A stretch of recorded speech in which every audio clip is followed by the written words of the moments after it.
Bismillahirrahmanirrahim. Innal hamdalillah nahmaduhu wa nasta'inuhu wa nastaghfiruh wa na'udzu billahi min syururi anfusina wa min sayyiati a'malina. May yahdihillahu fala mudhillalah wa may yudlil fala hadiyalah.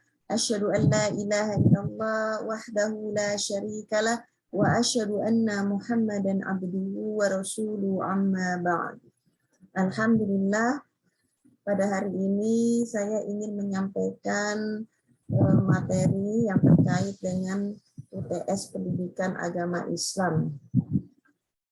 Perkenalkan, nama saya Lunarti Handayani dari kelas NR 4. Baik, kita mulai saja. Macam ibadah ditinjau dari berbagai segi. Ada 3 tinjauan segi dalam ibadah, yaitu yang pertama dari segi ruang lingkupnya.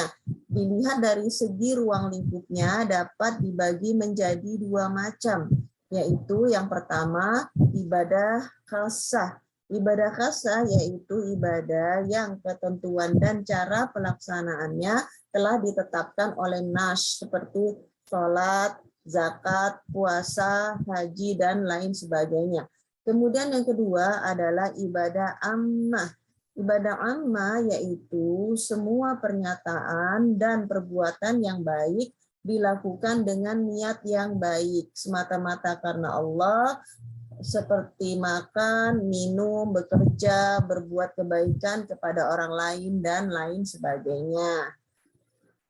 Kemudian dilihat dari segi bentuk dan sifatnya, bentuk dan sifatnya itu dapat dibagi menjadi 4 macam, yaitu ibadah yang berupa perkataan seperti tasbih, takbir, tahlil, tadarus, ya, menyambuti orang yang sedang bersin, dan lain-lain. Kemudian yang kedua, ibadah yang berupa perbuatan yang tidak ditentukan bentuknya, seperti menolong orang yang tenggelam, kemudian menyelenggarakan pengurusan jenazah, dan lain sebagainya.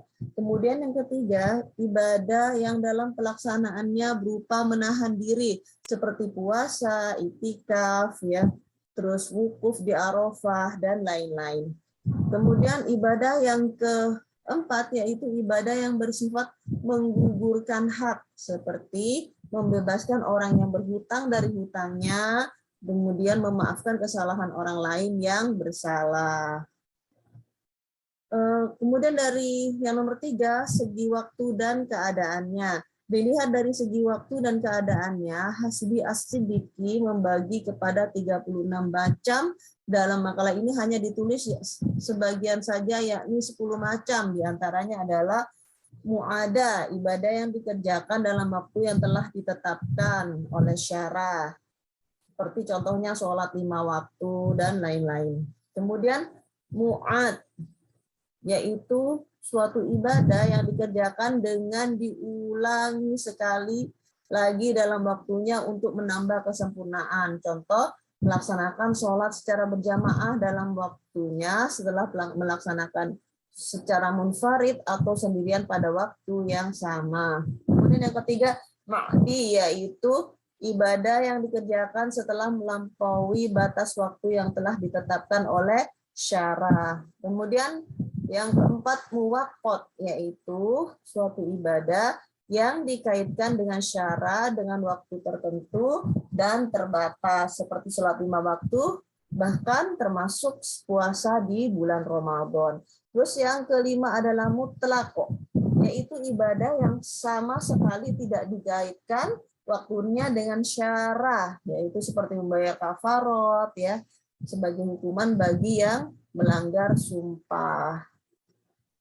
Kemudian yang keenam adalah muwassa, yaitu ibadah yang lebih luas waktunya dari waktu yang diperlukan untuk melaksanakan kewajiban yang dituntut pada waktu itu, seperti sholat 5 waktu. Maksudnya seorang diberikan hak mengerjakan sholatnya di awal waktu, pertengahan, dan akhir, asalkan setelah selesai melaksanakannya belum berakhir waktunya. Yang ketujuh adalah muayyan, yaitu seperti ibadah yang tertentu yang dituntut oleh syara, seperti kewajiban atas perintah sholat, sehingga tidak boleh digantikan dengan ibadah lain sebagai alternatif pilihannya. Kemudian yang kedelapan ada mudayyab, yaitu ibadah yang waktunya sepanjang dan sebanyak yang difardukan dalam waktu itu seperti puasa.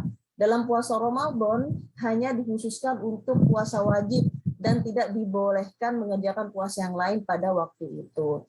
Terus yang kesembilan ada mukhayyar, yaitu suatu ibadah yang boleh dipilih salah satu dari yang diperintahkan, seperti kebolehan memilih antara beristinja dengan air atau batu, kemudian atau memilih kafarat, sumpah dengan memberi makan orang miskin dan memerdekakan hamba sahaya. Kemudian yang ke-10 adalah ghairu muhadda, yaitu ibadah yang tidak dibatasi kadarnya oleh syarah, seperti mengeluarkan harta di jalan Allah, memberi makan orang musafir.